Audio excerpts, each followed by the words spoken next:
The Rebel Capitalist Show. All right, guys, it gives me a great deal of pleasure to welcome someone back to the Rebel Capitalist Show. He is one of my favorites. When I started in this macro journey back in 2012, he was someone that I always wanted to interview. It was really Jim Rogers, Rick Rule, and Doug Casey. This is a dream come true for me. So Rick Rule, welcome back to the Rebel Capitalist Show, my friend. Well, thank you. With that lineup, you had to act quickly before we died. We're the sort of old horsemen in the business. Well, you need no introduction. Everyone knows exactly who you are. So instead of going into a backstory, let's go right into the questions. And one question I get all the time on my channel is if you can't buy physical gold right now, and I'm in that situation. I've been traveling all over trying to find the most freedom in the world, which is hard to do right now. So I can't take delivery of physical. It's just not convenient for me. And I've been referring people to Sprott's product, the PHYS. So can you tell us about that product? How does it work? Who's the custodian? How does it compare to GLD? And then how does it compare to physical? Well, thank you. That was a softball question. If I'm in your your neck of the woods, I'll buy you a bottle of wine for that question. Well, I owe you for the chocolates you sent me and my sister. I mean, that was one of the kindest things you've ever done. In fact, when we got done with that interview, Callie, your assistant, I think she emailed me and says, "Well, we want your address." I'm like, oh no, what did I do? I must have done something wrong. But anyway, I really appreciate that. And when people ask me about PHYS, the one thing I always say, I said, listen, I'll get Rick on to talk about it. But the one thing I know is Rick is a great guy, that's for sure. And I always tell them that story of the chocolates. So anyway, go ahead and tell us about the product. That's kind of you, understanding that this can't constitute investment advice because I don't know the person that's asking. In a very broad sense, let me begin by saying that I'm a fairly large owner of that product. At Sprott, we eat our own cooking, both because it's the right thing to do and also because it tastes good, frankly. And under the product, the Sprott Physical Precious Metals Trusts, we have 4, physical gold, physical silver, physical gold and silver, and physical platinum and palladium, are trusts that trade on the New York Stock Exchange. They trade like water. They're really liquid. They have low or no premiums, depending on what sort of commission your people pay for their securities accounts. You know, if they're at Robinhood, as an example, they can buy them for free, not the sort of premium that you see in the physical products. But they are all backed by physical, and the physical itself is held at the Royal Canadian Mint. And in fact, if you buy large enough quantities, 400 ounces as an example with gold, they're redeemable, meaning that you can surrender your certificates and get physical possession in system, LME or CME grade in system. For American shareholders, they may offer tax advantages in that with gold or the ETFs like GLD, you are taxed at the collectibles rate. With the trust, you're taxed at the capital gains rate. So as an example, a California or New York taxpayer would find a substantial tax advantage if he or she generated a capital gain from their holding.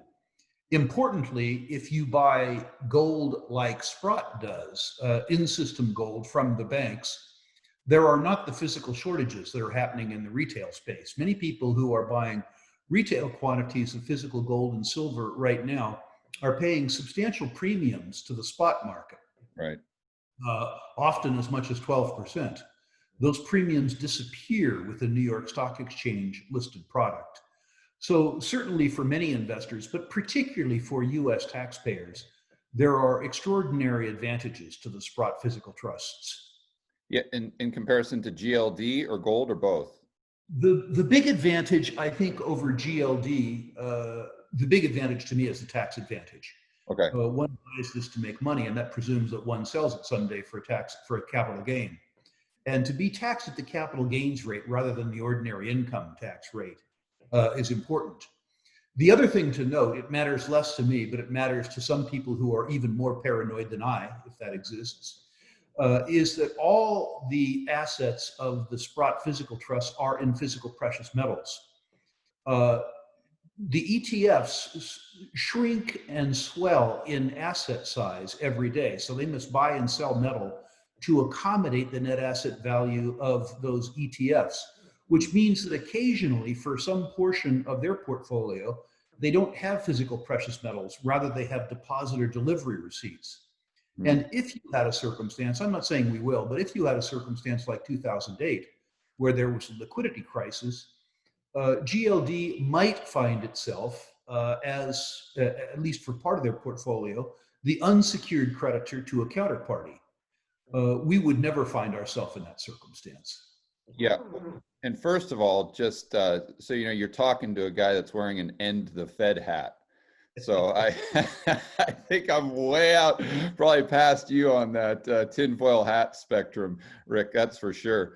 So if I understand it right, the custodian for GLD is HSBC, or the custodian for you guys is the Canadian Mint. So it kind of, you got to ask the question, would you prefer to have your counterparty with the Canadian Mint or with HSBC? Am I seeing that correctly? Yeah, absolutely. And, you know, I mean, frankly, I've been a customer of HSBC's personally for 30 years, and I regard them as a good institution. But I don't want counterparty risk with my gold. I have no interest. We joke, you know, all of our metal is stored at the Royal Canadian Mint. They handle our redemptions, meaning if somebody turns in shares for metal, the Royal Canadian Mint handles the shipping and receiving and all of that. Okay. So we sort of joke that our security is provided by NATO. We are easily their largest private tenant, and they've delivered very good service to us. That's great. How long have you been using them? How long has that product been around? I think our first issuance occurred in 2009 or 2010. Okay. The provenance of the product is interesting, actually. It came about because Eric Sprott wanted to own several $100 million worth of physical precious metals. So Sprott product came about because there was a guy named Sprott who gave himself a lead order for, if my memory serves me correctly, $250 million.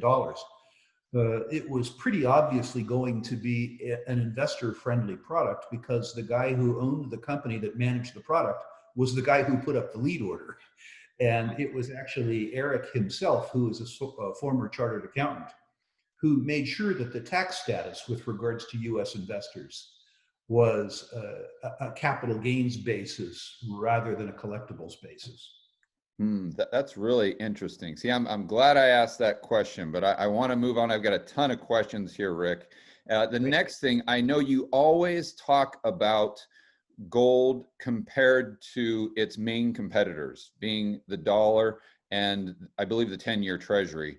And you say kind of the catalyst for gold continuing to go up in this bull market we're in right now. And I think that's on everyone's mind. Is the bull market going to continue? Are we at the beginning? Are we at the end? What inning we're in?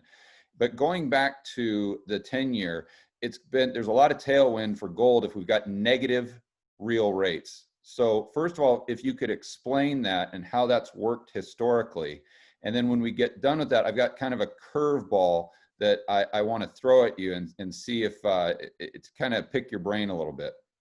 Well, I look forward to that. Pick it with a small fork, but we'll get to it.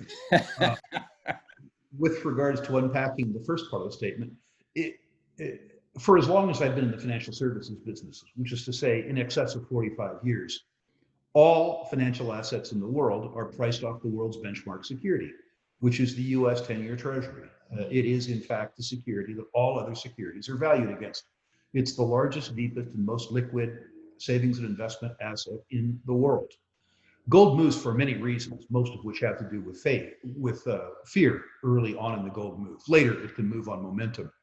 But the most common fear that moves gold, and has for centuries, is fear of the degradation of the purchasing power of other savings instruments, particularly denominated in reserve currencies, like the US dollar. So when people are concerned about the stability of the purchasing power of their savings over time in the US 10-year treasury, gold does very well. So I suspect that there are several factors behind gold's move right now. The first is, as you say, negative interest rates. The idea that your risk premium associated with lending money to the US government is that they pay you 50 basis points in a currency that they acknowledge is depreciating by 160 basis points a year, Right. means that, as Jim Grant describes it, the chief competitor to gold offers up return-free risk. Not very attractive. Think about that concept, return-free risk. Right. This is the first promise that I can think of that my government has ever made me that's going to come true. They solemnly swear to give me back less money than I gave them at the beginning of the exercise. And I believe they'll keep this promise, and I'm not happy about it. The second factor, of course, is quantitative easing. The printing of, or they don't have to print anymore, the creation by keystroke of specious, spurious currency. If you did this, if you printed Gammons or something like that, it would be called counterfeiting, and you would be a guest of the state in prison, in less nice accommodations than you have today. So the debasement of the currency obviously is very tough on the ongoing purchasing power of the currency. And the final is really related to that. It has to do with debt and deficits. We talked the last time that I was on your show about a year ago, and I was horrified that the on-balance sheet liabilities of the federal government exceeded 20 trillion. Right. Now they exceed 24 trillion. And in fact, in the month of July, the number went up by $850 billion. We incurred more debt in 1 month than we incurred in the first 200 years of this country's existence. Yeah. That makes people concerned too about the ongoing value of the purchasing power. But there's one more thing, George, that I think that your listeners need to examine. Many commentators, including, of course, Casey and Rogers and them, have commented on the deterioration of the purchasing power of the dollar as being responsible for gold's strength. But there's another thing that people need to understand, which is that gold is underowned. Precious metals and precious metals related assets comprise less than 0.5% of all savings and investment assets in the United States. That's down from an estimated 8% in 1981. Wow. But importantly, it is way low than the 3-decade mean, which is between 1.5% or 2%.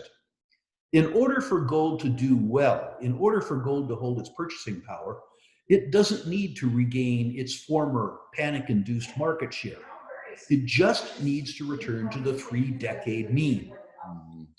If gold reverts to mean, which I believe it will, demand for precious metals and precious metals equities would go from less than 0.5% to 1.5% or 2%, which is to say that demand would triple or quadruple in the largest savings and investment market in the world. And I think that people need to bear that in mind too. The fact that gold is ludicrously underowned in a circumstance where the wind is in gold's sails.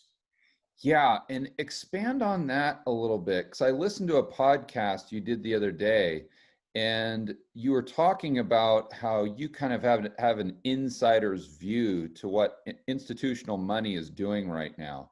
And you said going back to 2012, you guys were trying to pitch physical gold or your Sprott product to these institutional investors, and they weren't even giving you the time of day. And now all of a sudden, I think it's as of maybe a year ago or 12 months ago, they're calling you and life is good. And so is that kind of the first step that we're seeing towards that number you just talked about changing in favor of gold and the gold price? I think it is. The narrative was in place for gold in 2011, 2012. But the extremes that we're seeing in terms of the policy response to the economy and COVID are so extraordinary now that conventional investors who have had no use for gold are acting on the thesis. The second thing is that in 2010, 2011, 2000 gold, it was very obvious that there was room to cut the interest rate on the US 10-year Treasury, which meant that although the yield return was paltry, the prospect of capital gains was 100%.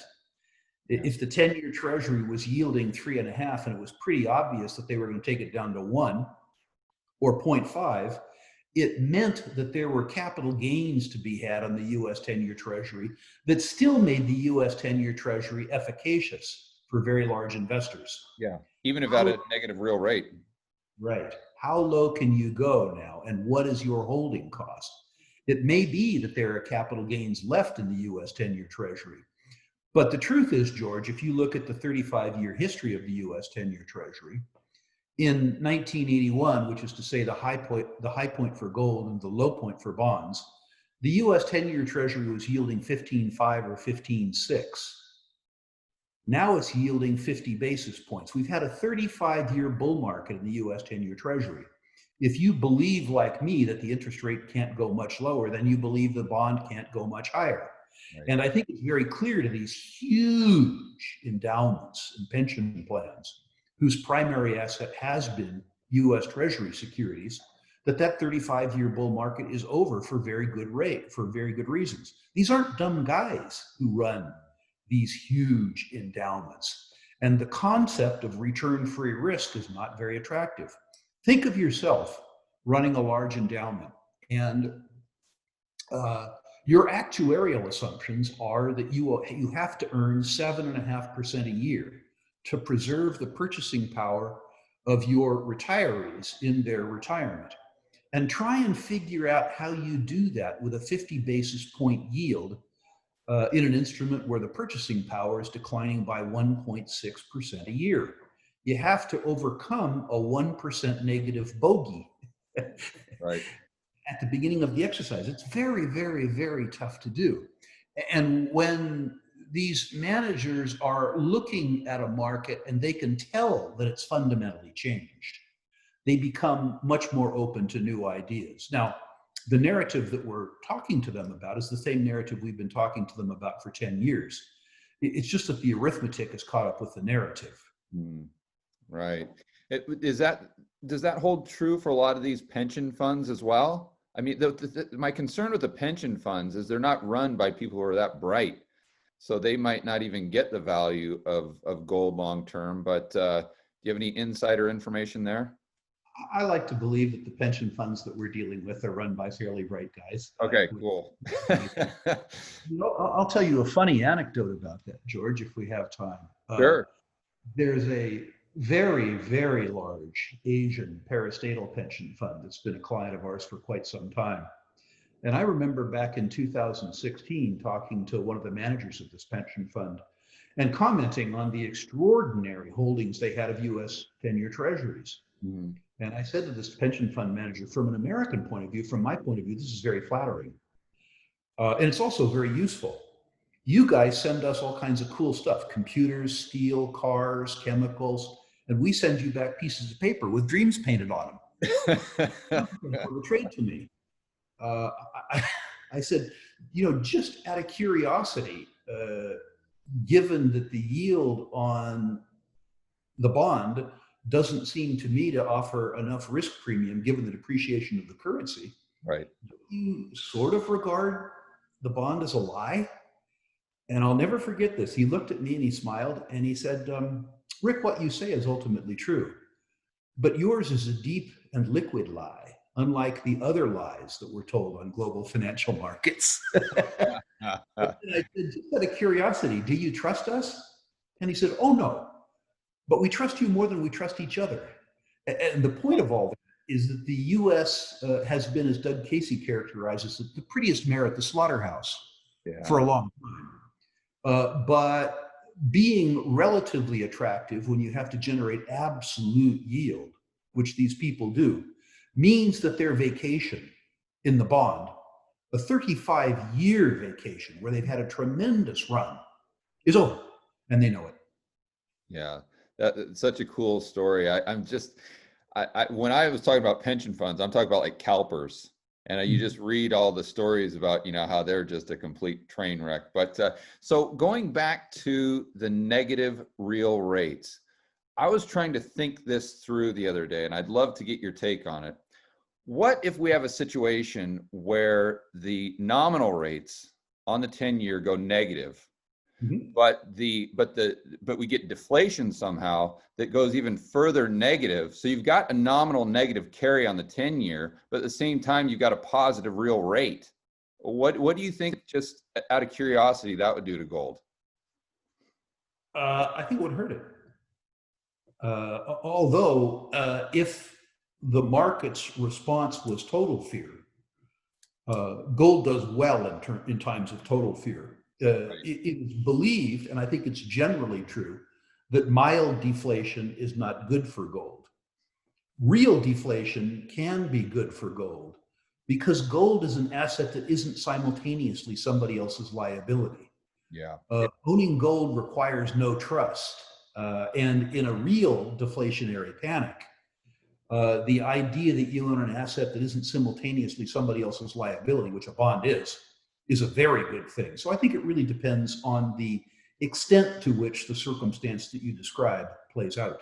Yeah, kind of the atmosphere. And I think there's a strong argument. I don't know if you listen to Mike Green. He's on Real Vision all the time. I'm actually going to interview him here in a couple weeks. But he's came out with a whole kind of research on if the 10-year goes negative. It's not like the German Bund. It's not like a JGB going negative. It's a whole different ball game, and it could have some serious effects that would be very beneficial to gold. But moving on, I want to stay on the gold topic here. I don't know if you know my good buddy Hugh Hendry, and I've been hanging out with him in St. Bart's. He is a hedge fund manager for 17 years. He was a very popular guy, still is.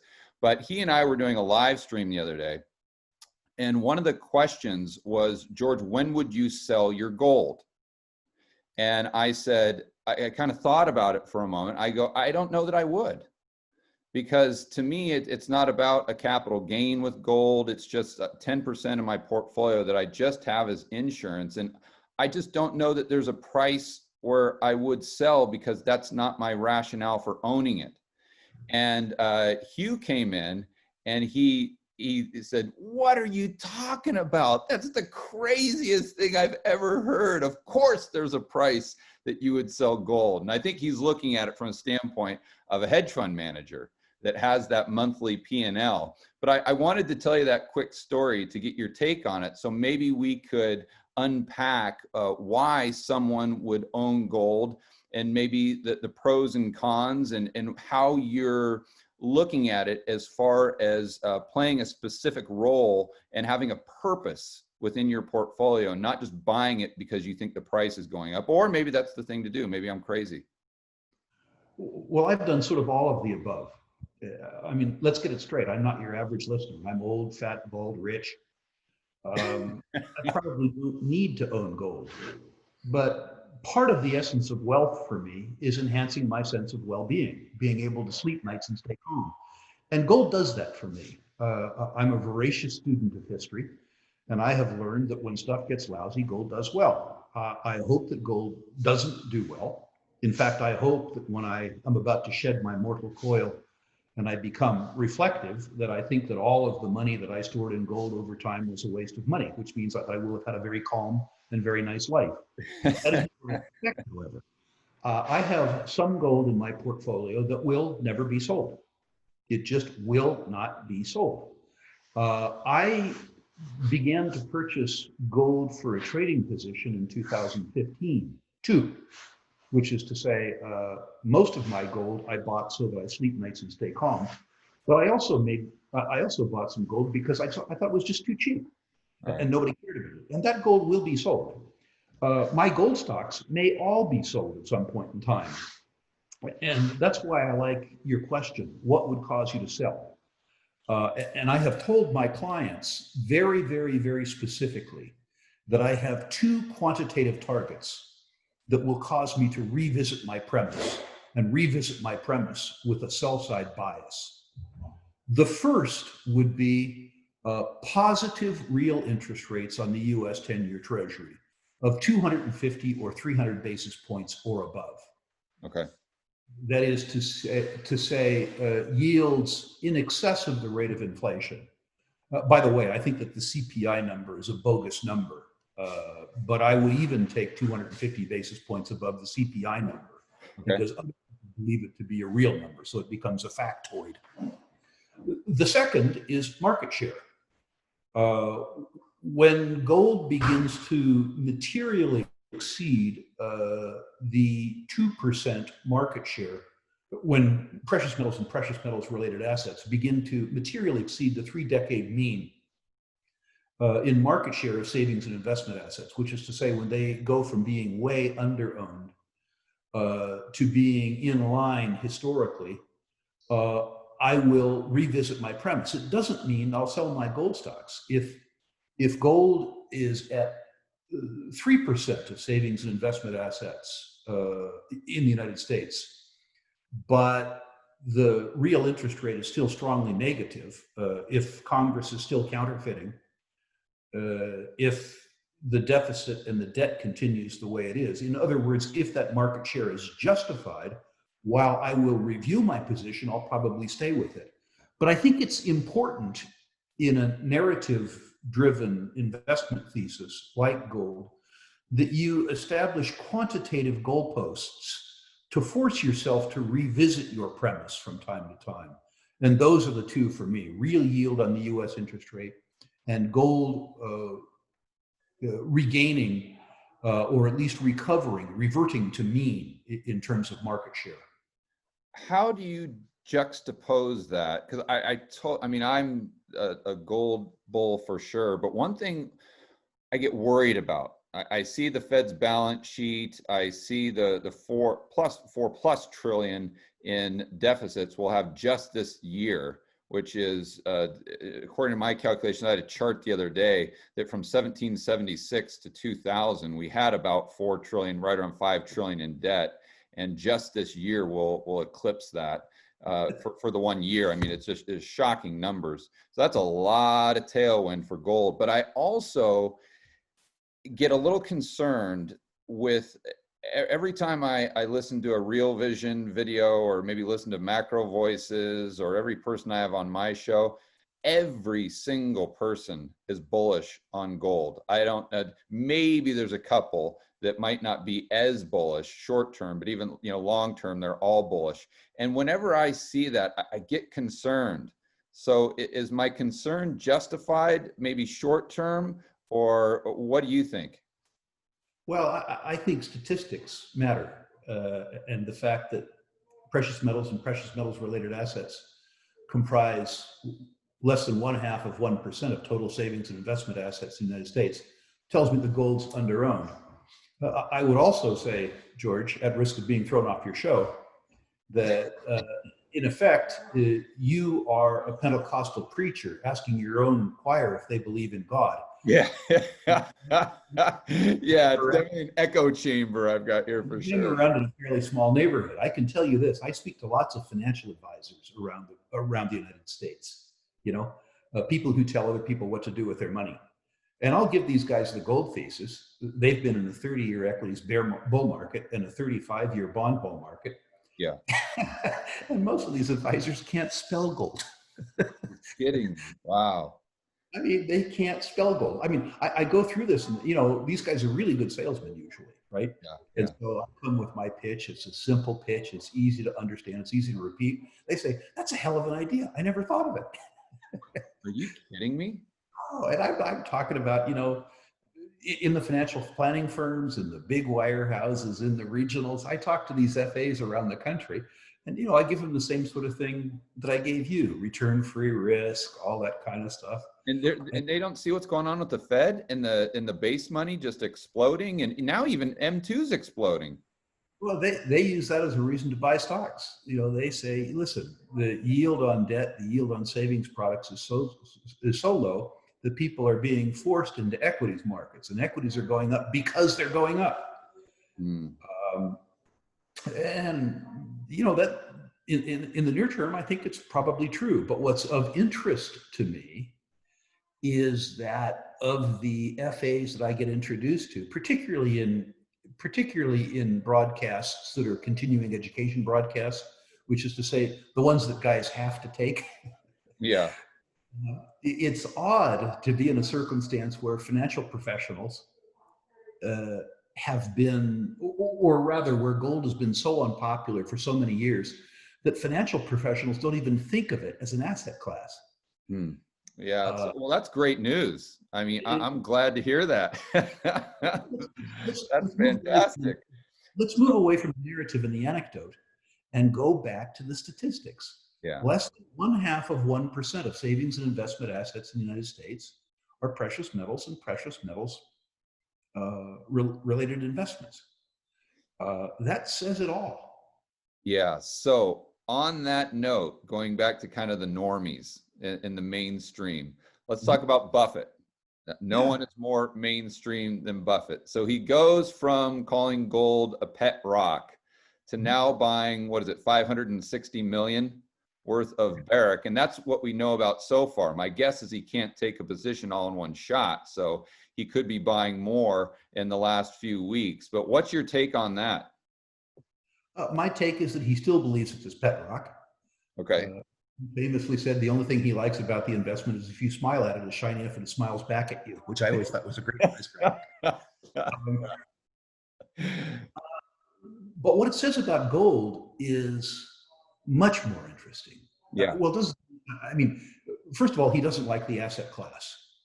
And I suspect that he didn't make the investment. At $500 million, while his investment was important to Barrick, it isn't important to him. It doesn't represent even a rounding error in Berkshire Hathaway. Similar to his silver investment in 1997, it mattered greatly to the silver bugs, and Buffett described it as an amusement. But what I think is important about it is that it proves that gold stocks are cheap by objective measurements. Buffett buys companies because the method he uses is fairly simple. He looks at the enterprise value, which is to say market capitalization minus debt plus cash, the price that one would pay if one bought the whole company. And he puts that against the expected net present value of future cash flows from identifiable operations. Now, he can do whatever he wants to with his money. There are lots of companies that he knows very well: American Express, Coca-Cola, Procter & Gamble, Johnson & Johnson, companies where he's already done the fundamental research. The easiest thing for him to do is spend $500 billion to buy more shares of a company that he knows and trusts and loves already. But rather than that, he's buying Barrick, which means from his point of view, Barrick is cheaper. Right. The free cash flow yield on Barrick is cheaper. It's important too, because he doesn't like the product. He burdens the Barrick decision every way he can. He hates capital intensive businesses. Mining is capital intensive. He hates cyclical businesses. Mining is cyclical. And he doesn't like gold, despite the fact that three of his most important attributes in this circumstance mitigate against the decision. The net present value of the future cash flows in Barrick relative to its enterprise value are so high that he's compelled to buy it. Yeah. And I think that says an awful lot about the relative valuation of gold mining shares relative to other types of equity investments available to people. Yeah. And long term. I mean, it's not like he's someone that is just trading all the time and scalping and even swing trading. I mean, he's buying stuff to hold it just for a long, long time. I think that says a lot as well. Can you talk about the expense side of the miners right now, with the gold miners and the silver? I know silver is kind of a byproduct, so let's focus on the gold miners. But we're just looking at the price, the normal people like myself, but there's a whole other component of the P&L, which is the expense side, which is extremely beneficial right now as well. It's an additional tailwind. Can you go over that? Yeah, it's huge. You have an end the Fed cap on, but the Fed is doing a wonderful thing for the gold business both ways. First, by debasing the currency, they're putting headwind into the commodity price. In other words, they increase the price of the stuff we produce. But by keeping the cost of capital artificially low, in a capital intensive business, they're subsidizing our cost of capital. Right. So they're actually subsidizing us two ways. They don't think about it, or if they did, they wouldn't like it, but it doesn't much matter. By keeping the cost of capital artificially low in a capital intensive business, you lower the most important input cost in mining. which is to say capital. At the same time, a soft economy worldwide lowers all of our other input costs, particularly if you produce gold outside the United States, because as weak as we believe our currency may be, we are, as Doug Casey says, the prettiest mare at the slaughterhouse. And other currencies, the Australian dollar and the Canadian dollar, as an example, are declining in price faster. And if you produce gold in those countries, your input costs are denominated in their local currency, which is to say, in real terms, the input costs are going lower. Right. The third variable, of course, is energy prices.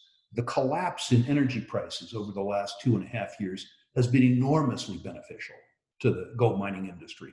The second, third, or fourth most important input in gold mining is, of course, energy. It's a very, very, very energy intensive business. And the total collapse in energy prices has been an enormous subsidy for the gold business. So the gold business is in this wonderful sweet spot, a three-way sweet spot. The first is ironic. A 10-year bear market in the mining business has meant that the management teams are unusually rational. They're disinclined to make the same mistakes that they made 10 years ago because the people who made those mistakes mostly got fired. Yeah. So they are rational operators with clean balance sheets, with their input costs declining and the price of the product that they produce increasing. Yep. Buffett himself once said, buy a business that's good enough that it could be run by a moron, because sooner or later it will be. And a circumstance, from my point of view, in the next couple of years, where I see the input costs continuing to be flat or going down, while I see the price of the product that I produce increasing, means that almost no matter what I do, my margin increases. Right. And I like business. I mean, listen, there's no certainties in life, but this seems to me like the best range of probabilities that we've seen in a long time. Yeah, that's great insight.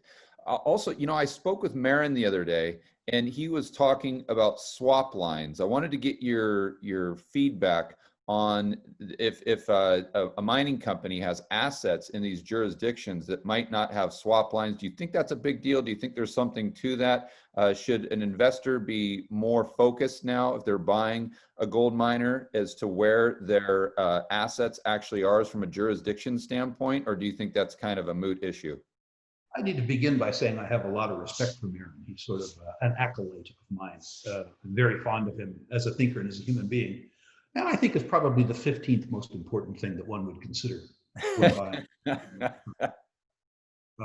It is true that companies that have access to the US Fed, that is to say, countries that have the ability to refinance through swaps their US dollar denominated debt, will have more stable capital markets. Yeah. And I think that's something to consider. But I think management quality, asset quality, company balance sheet, individual country fiscal policy, I think all of those are more important, and in fact, much more. Marin is to be congratulated for thinking it up, because it's a wonderful piece of copy that increases his own status in the gold community. I think it was a stroke of genius. And I think it's something to consider, but I don't think it is in the first tier of my own considerations. Yeah, that makes sense. Okay, so we've talked about gold. I want to move on. Let's talk about uranium. And I heard you on a podcast the other day, you say short term, the kind of layup or the low-lying fruit is precious metals. It's gold and silver, but long term, and I think you define that as maybe 4 years out, we could see some big upside in uranium. I think you talked about the cost, the production cost there, and what the price is, and just a lot of tailwind. And we know that the cure for low prices are low prices, and it seems to be really playing out right now with uranium. But people have been saying that for quite a few years. So what do you think? Myself included.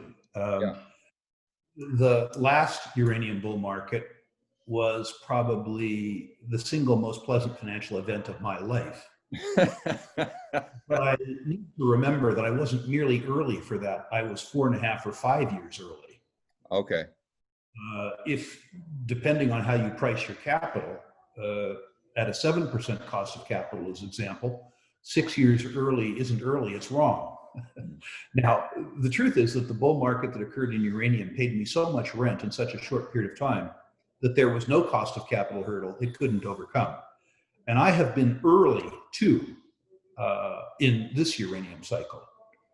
It had been my belief that the cause of this uranium downturn, which is to say the shutdown of the Fukushima nuclear plant in Japan and the rest of the Japanese nuclear fleet, would have turned around sooner than it would, and that the Japanese inventories, which are regarded now as held for sale, would become nuclear fuel inventories and off the market. And that hasn't happened. So your listeners need to understand that the circumstance that I'm describing is something that could easily be 18 to 36 months out. Right. But from a contrarian's point of view, you have to love uranium, particularly because everybody hates it. In the comments section that will accompany this video, should you put it on YouTube, many of your listeners will say Rick Rule is a despicable human being. I don't think so, Rick. They will say he is speculating in Chernobyl, 3 Mile Island, Hiroshima, Nagasaki, and Fukushima. Okay. The half-life of plutonium is 1 billion years or something like that. They will do it, which from a contrarian's point of view is as good as it gets. It means that people aren't merely bored by it, they hate it. And while I probably like to be loved too, I like my portfolio to be hated as opposed to loved. So I get that with uranium. More importantly, however, irrespective of how we feel about the narrative, uranium is important for how we live. Even in countries that believe themselves to be rich countries, like the United States, uranium provides 15% of the overall power mix and almost 20% of the baseload mix, which is to say that if uranium production would cease because it was uneconomic to produce it, the lights would go out. So the question that your listeners need to ask themselves as speculators, not as priests, but as speculators, is 6 years from now or 7 years from now, is it more likely, sorry about that, is it more likely that the uranium price goes up or the lights go out? Because those are the only two choices. I believe that the uranium price goes up. Let's look at the numbers. The International Energy Agency suggests, hold on one second. The International Energy Agency suggests that the fully loaded cost to produce a pound of uranium, not just the mining cost, but the finding cost, prior year write-downs, cost of capital, stuff like that, is between 55 and 60 US dollars a pound. So the industry worldwide makes the stuff for, let's call it 50 to be conservative. They make the stuff for 50 bucks a pound and they sell it for 30 bucks a pound. Being miners, of course, they try and make it up on volume. They lose 20 bucks a pound, something like 90 million times a year. And It's getting kind of boring. It's getting boring enough that they're shutting down production, not making sustaining capital investments. But if you don't make sustaining capital investments, your ability to produce it goes away. And I think that's what's going to happen. I think that the price of uranium has to increase to a price that is sufficient for the industry to earn a competitive cost of capital. What's really important about uranium, though, what makes it more, pardon the pun, explosive than gold, is really two factors. One, when you balance supply and demand by reducing supply and the ability to supply, when the market tightens and the price begins to move up, the industry can't increase production rapidly to meet the pricing signals because it takes a long time to permit and build and reopen a uranium mine. So from the point of time in which demand exceeds supply, it could take 6 or 7 years to impact supply. The more important thing is that the economic utility of uranium relative to its cost is huge. Right. It's estimated that in most nuclear power plants, 3% of the cost of generating electricity is the fuel cost. The legal bills on an annual basis are always higher than the uranium price. So if the uranium price doubles it doesn't change the cost of producing electricity. Demand for uranium is inelastic relative to price. In my experience, over time, when the price of something has to go up, and it can go up, it will go up. This is what I like to refer to as a when question. There are two kinds of questions in the world. One where the answer begins with when, meaning it's going to happen. You just don't know when. The other is an if question, where the answer begins with if. If this happens, and this happens, then this happens. I've learned after 67 years on Earth that when questions are better than if questions. Yeah. How do you see the election affecting the demand side of the equation, if at all? I don't. You know, people make all kinds of noise about all kinds of stuff, and Biden will make all kinds of noise, and AOC and all these people, and Trump. I mean, they'll all make noise. Yeah. And they'll say whatever they think it'll help them to get elected. But when the smoke clears, when people, even AOC, walks into a room and she hits the switch, she wants the lights to come on. And more importantly, her constituency wants to keep the lights on. And if she presides over a circumstance, where her electoral district blacks out, she won't have a forum to make all these outrageous statements anymore. Yeah. Over time, irrespective of her rhetoric, she would like a circumstance. I mean, she couldn't be on TV anymore because there wouldn't be any electricity for the TV. What would she do? Yeah, exactly. She couldn't make those videos and post them to Twitter calling, what was it, Milton Keynes? She could. Did you see that one? I mean, I must admit, there's a lot about her I like. Her impertinence, and I love a politician that dances. I mean, I couldn't imagine Trump dancing. What I mean is, I like a politician that you like to watch dance. It's just her policies that I don't like. The rest of her, I'm fond of. Yeah. Yeah. Okay. So if we didn't piss off everyone right there with uranium, let's make sure we get the job done right now, Rick. And I want to get your opinion on coal. You know, I'm prepared to believe that the share of thermal coal in power generation, that is electrical coal, is beginning to be in terminal decline. Although the largest coal consuming year we have ever had in recorded history was 2019. Coal demand is increasing rather than decreasing. But I'm of the opinion that low-grade thermal coal is in terminal decline. But I don't believe that steel making is in terminal decline. Right. And therefore, I believe that metallurgical coal will continue to be in good demand. So I think that your listeners need to understand that there isn't a coal market per se. There are 55 or 60 markets. And high quality, low sulfur, low ash, metallurgical coal, I think will continue to be in very, very, very strong demand. Brown coal, lignite, dirty coal, ironically, the kind of coal that they burn in Germany to keep the lights on now that they've shut down nuclear power. I love irony.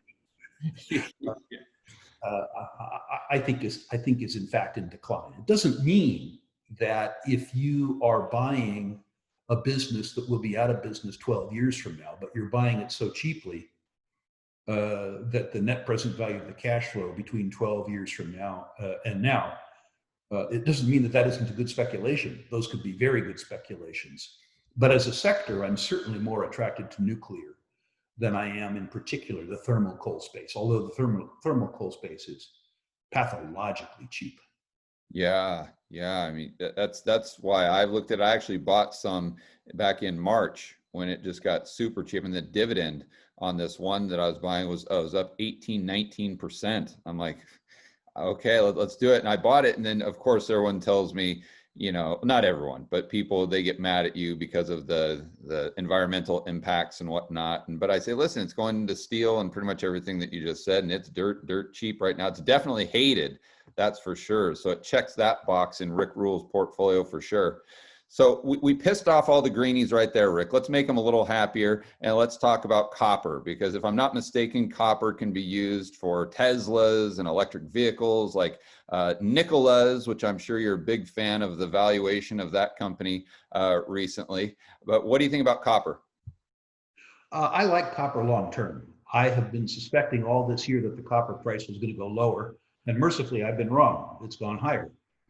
I own copper mining companies, despite the fact that I think the copper price is going lower, because in prior recoveries, I've made so much money in the copper mining business. A good copper mine is a real gift from God. They make lots and lots and lots of money. I still believe that the price of most industrial materials will stay flat or go lower for the next 2 or 3 or 4 years. I think that we need to unwind the economic excesses globally that we enjoyed from the 2009 to 2019 economic recovery. I think that recovery was partly false. I don't think it was a recovery that was engendered by increases in productivity or increases in world trade or increases in individual wealth.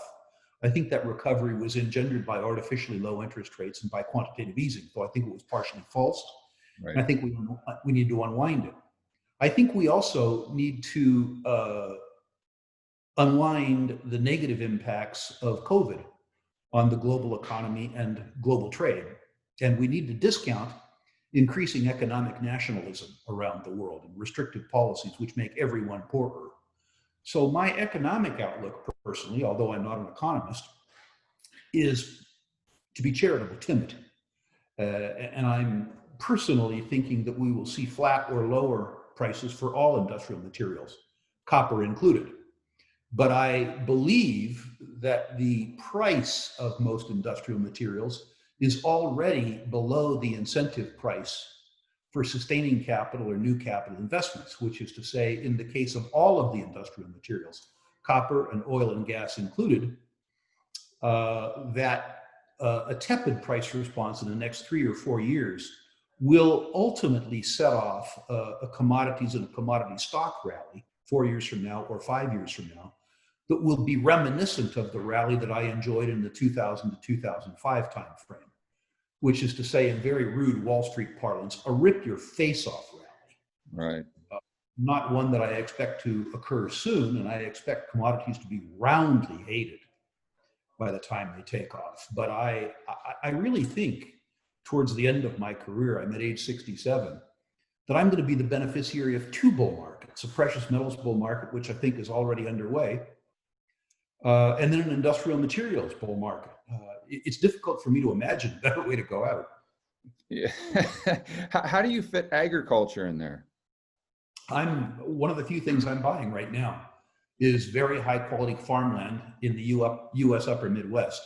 Huh.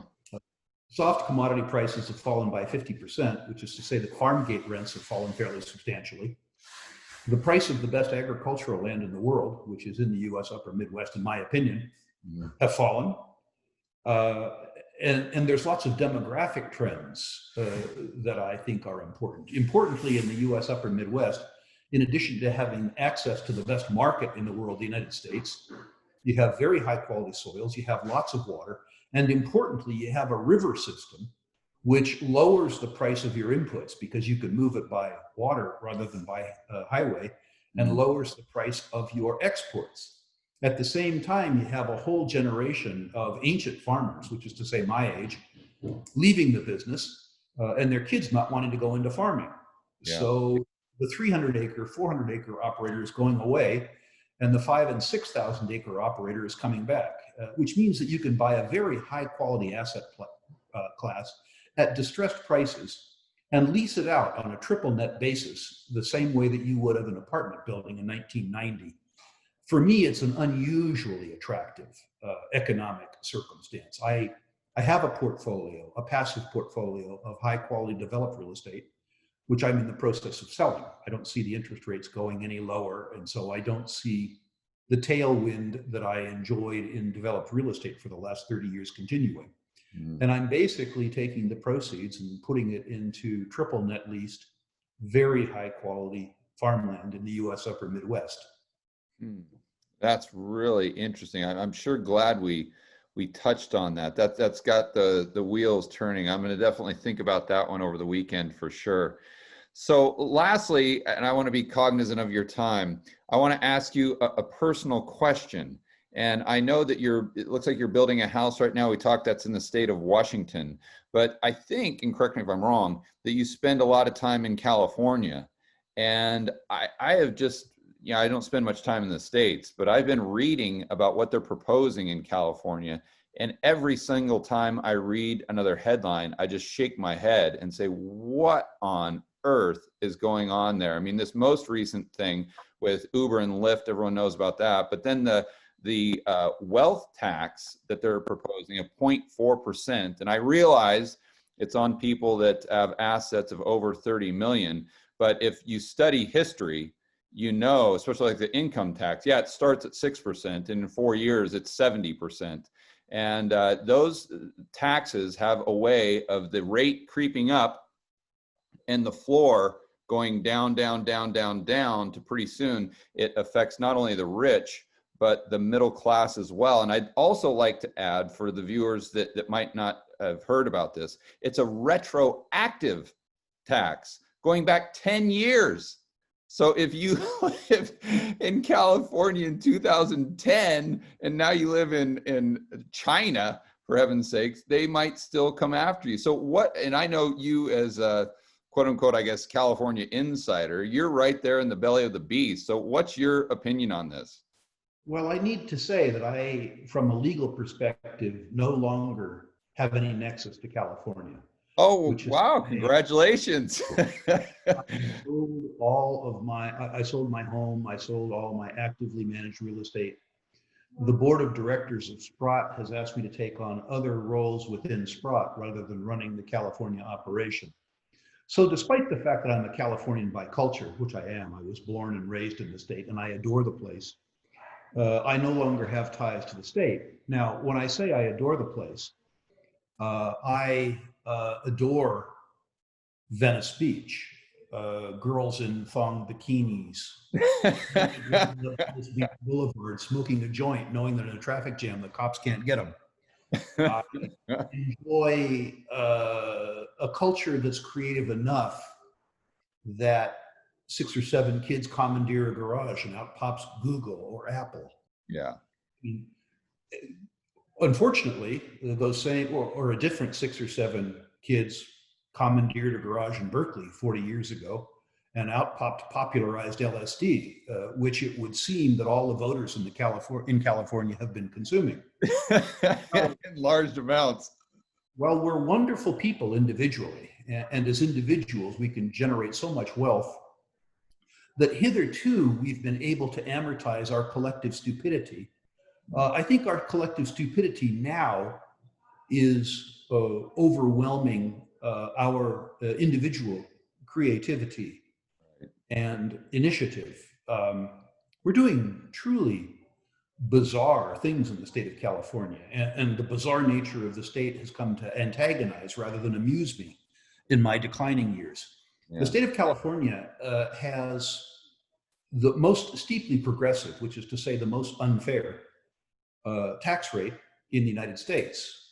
When the former Speaker of the Legislative Assembly in California, Willie Brown, had the temerity in 2009 to say that the rich had caused the financial crisis and the rich had to pay their fair share, I immediately emailed his lordship and said, Mr. Brown, I'm delighted that a populist politician finally had the courage to say that the rich must pay their fair share.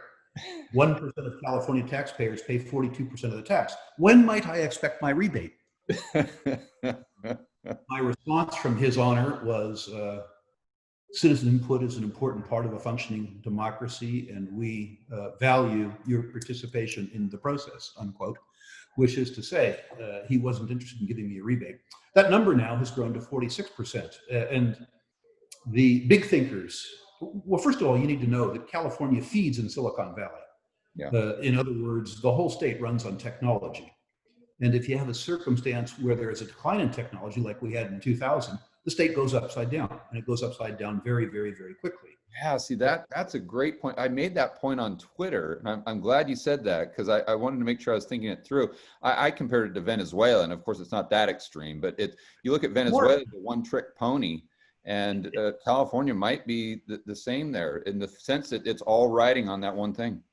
Yeah, on Silicon Valley. And so what they've decided to do is, first of all, increase the California income tax rate from extortionate, which is to say 13.4 or something like that, to ludicrous.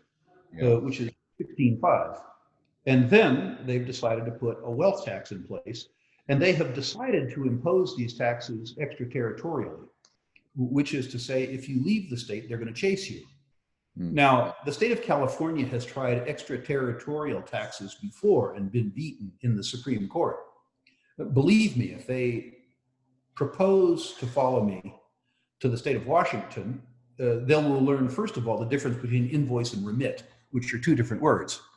And the second is that I and others will see them in court. Yeah.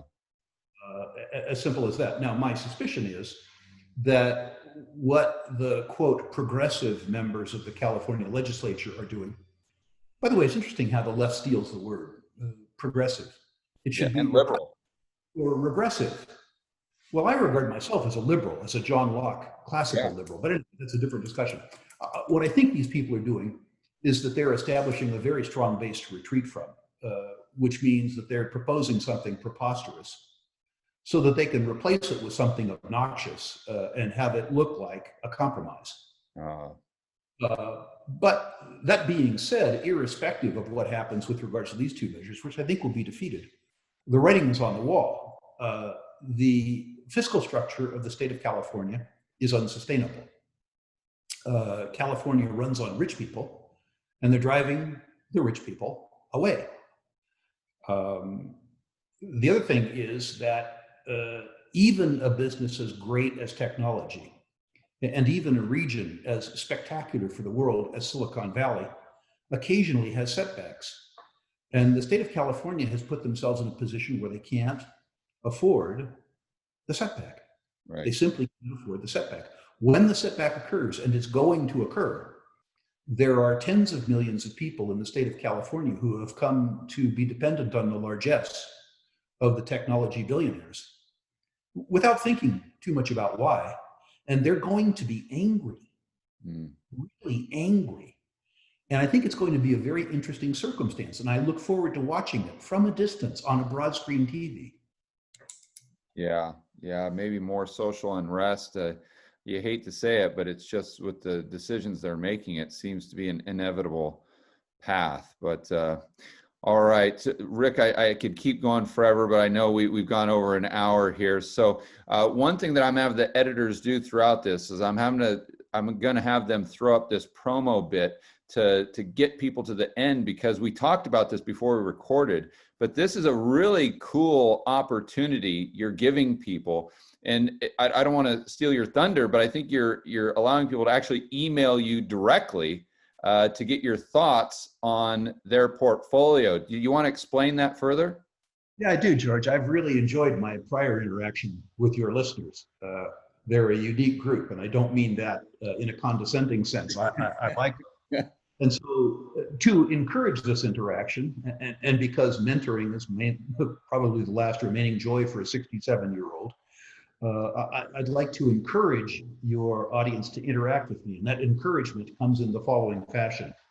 Any of your listeners can go to a web link, which is sprotusa.com/rankings. Okay. Sprott, SPROTT, USA/rankings. You will find a web form.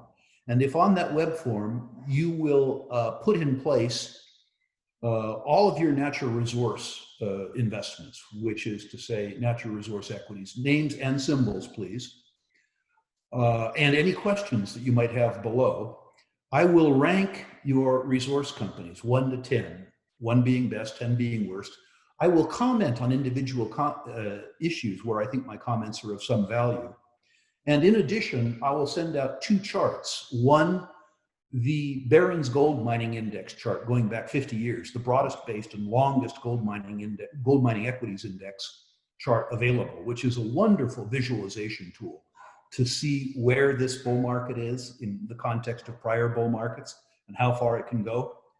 And also a 100-year commodity chart, which will show you how cheap commodities are relative to other asset classes based on their relative prices over the last 100 years.